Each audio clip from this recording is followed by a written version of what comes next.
She spake, and King Leodogran rejoiced, but musing, shall I answer yea or nay?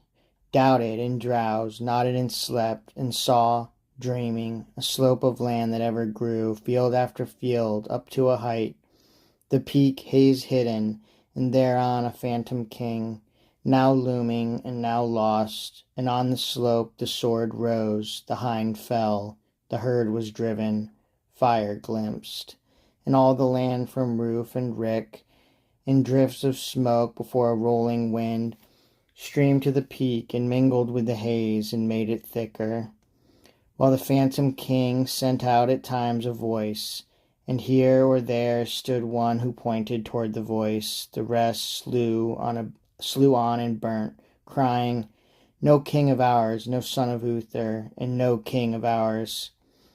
Till with a wink his dream was changed, the haze descended, and the solid earth became as nothing, but the king stood out in heaven, crowned. And Leodogran awoke, and sent Ulfius and Brastias and Bedivere back to the court of Arthur, answering, yea. Then Arthur charged his warrior, whom he loved and honoured most, Sir Launcelot, to ride forth and bring the queen, and watched him from the gates. And Launcelot passed away among the flowers, for then was latter April, and returned among the flowers in May, with Guinevere, to whom arrived by Dubric the high saint, chief of the church in Britain, and before the stateliest of her altar shrines the king that morn was married, while in stainless white the fair beginners of a nobler time, and glorying in their vows in him, his knights stood round him, and rejoicing in his joy. Far shone the fields of May through open door, the sacred altar blossomed white with May. The sun of May descended on their king, they gazed on all earth's beauty, and their queen rolled incense, and there passed along the hymns a voice as of the waters, while the two swear at the shrine of Christ a deathless love.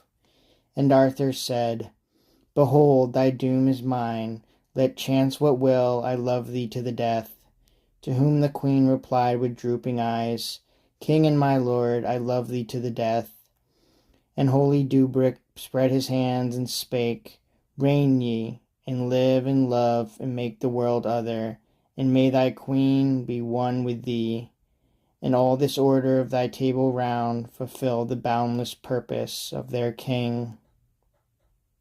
So Dubric said, but when they left the shrine, great lords from Rome before the portals stood, in scornful stillness gazing as they passed. Then while they paced, the city all on fire with sun and cloth of gold, the trumpets blew, and Arthur's knighthood sang before the king. Blow trumpet, for the world is white with May. Blow trumpet, the long night hath rolled away. Blow through the living world, let the king reign. Shall Rome or heathen rule in Arthur's realm, flash brand and lance, fall battle-axe upon helm, fall battle-axe and flash brand, let the king reign. Strike for the king and live, his knights have heard that God hath told the king a secret word. Fall battle-axe and flash brand, let the king reign. Blow trumpet, he will lift us from the dust. Blow trumpet, live the strength and die the lust. Clang battle-axe and clash brand, let the king reign. Strike for the king and die, and if thou diest, the king is king and ever wills the highest. Clang battle-axe and clash brand, let the king reign. Blow, for our son is mighty in his May. Blow, for our son is mightier day by day. Clang battle-axe and clash brand, let the king reign. The king will follow Christ, and we the king, in whom high God hath breathed a secret thing. Fall battle-axe and flash brand, let the king reign. So sang the knighthood, moving to their hall. There at the banquet those great lords from Rome, the slowly fading mistress of the world, strode in and claimed their tribute as of yore. But Arthur spake, behold, for these have sworn to wage my wars and worship me their king. The old order changeth, yielding place to new, And we that fight for our fair Father Christ, seeing that ye be grown too weak and old to drive the heathen from your Roman wall, no tribute will we pay. So those great lords drew back in wrath, and Arthur strove with Rome.